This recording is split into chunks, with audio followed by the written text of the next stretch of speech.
I'm Brandon Paiva, accredited claims agent here at Chisholm and Kilpatrick, and today I'm joined with my colleague Michelle DeTore, supervising agent here at Chisholm and Kilpatrick, and also an accredited claims agent as well. For many claims, veterans need to demonstrate that their ability to function is impaired in some way, shape, or form. But what if your evidence that you submit is so compelling that VA decides you can't manage your own benefits? Today we're going to explore VA incompetency proposals, and we're going to discuss some of your options if VA sends you one of these proposals. So let's go ahead and dive in. Michelle, can you explain to us exactly what is a VA incompetency proposal? Sure. So I'll read from the regulation here. The regulation that controls this is 38 CFR 3.353, and it says a mentally incompetent person is one who, because of injury or disease, lacks the mental capacity to contract or manage his or her own affairs, including disbursement of funds without limitation. Great, thanks for that. So now we kind of have that framework, kind of define what we're going to be talking about when it comes to what is an incompetency proposal. Can you talk to us a little bit about what might be some of the reasons that a veteran might be declared incompetent, at least according to VA standards? So essentially, it could be due to the fact that a mental disability, advanced age, or physical impairment impacts their ability to manage their financial situation or their financial affairs. At some point, VA has found evidence they believe shows that the veteran is incapable of managing said affairs. And now, what are some of the effects of being declared incompetent according to the VA? So when you're officially found incompetent, VA will appoint a fiduciary, which is someone to manage their VA compensation or pension. A claimant can request someone to be appointed, but just keep in mind, there's no guarantee VA will appoint them. If no one is requested, or if VA doesn't find that the person they've asked to be qualified, VA will then appoint someone, which is usually an organization that handles those types of things. The fiduciary is responsible for using the veteran's payments for the veterans from the veteran's benefit and is accountable to VA for how they use said funds. This could also significantly impact other rates like gun ownership, which due to the Brady Act, VA is required to report the incompetency determination. Great, thanks for that. And now I imagine throughout the course of a veteran filing a claim for disability or submitting appeals, we're going to submit evidence, whether they're our client or anybody who's going through this process. I can imagine throughout the course of that submitting evidence alone isn't going to trigger a VA incompetency proposal. Can you talk to us a little bit about what exactly or what situations might actually trigger VA to propose that a veteran might be incompetent? Yeah, so I can name a few that we've seen. So one of the most common ones is VA examinations. So at the very end of all psych disability benefit questionnaires, that's your VA exam that you're going to, there's a question at the end that's asked the examiner to opine on whether the veteran is capable of managing their own financial affairs. VA examiners will take what you say to make a decision on this. So just be mindful with your statements. So if you're in there and you say, oh, my wife just handles everything, I can't handle that, I don't want to, just be very careful. Saying I don't want to and I can't is just might get used in the wrong way. It's saying that you're unable to, rather than the fact that that's just how you divide your responsibilities in the household. Sometimes it's medical evidence, so any records that demonstrate the veteran has struggles managing their funds. Sometimes it can be lay evidence. So sometimes you get lay evidence to support an increased rating or to support service connection. You talk about a disability. So if you put a statement in and it talks about maybe some issues you've had with finances, that could also be a trigger. So if it could be a statement from the veteran, a friend or a family member, that could also maybe demonstrate impairment. So if you're talking about the fact that, the claimant gave, $3,000 to somebody that was scamming them, that might also hinder VA in saying that, oh, maybe incompetency is in play here. Another way could be other court rulings. If another court or has found the veteran to be incompetent, that's typically going to be something that's weighed in the evidence as well.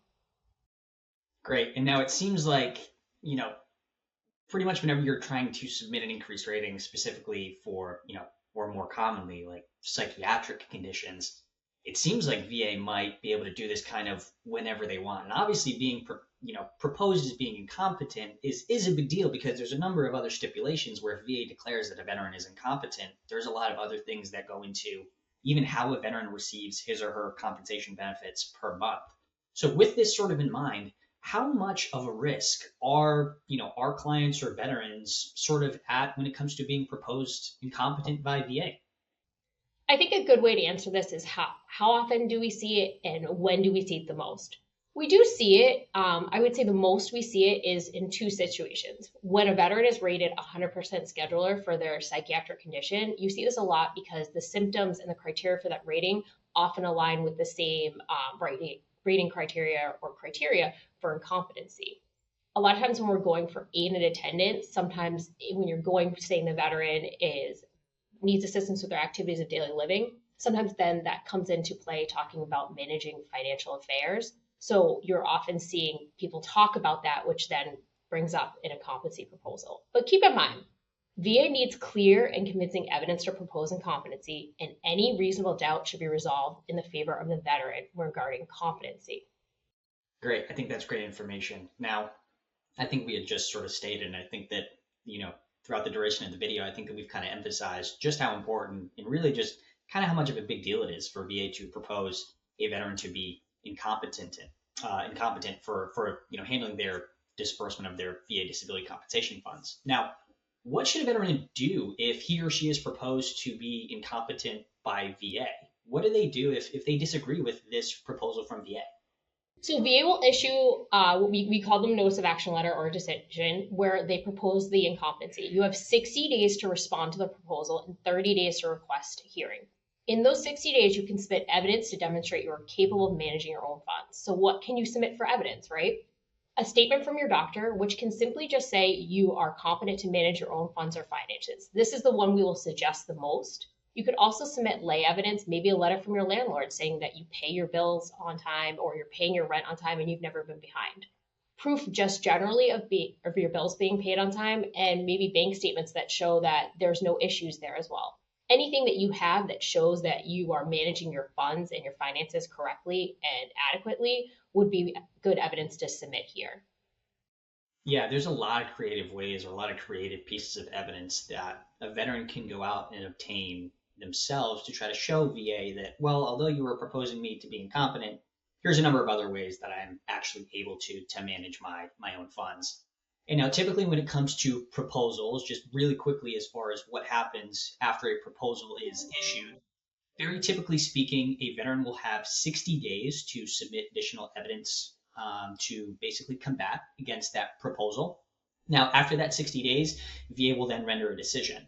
If that decision is then rendered and finalized and VA ends up saying that, well, although you've submitted this evidence, we still believe that you're incompetent, and issues that final ruling and now declares a veteran to be incompetent, just like with other claims and appeals, you have the right to appeal this decision.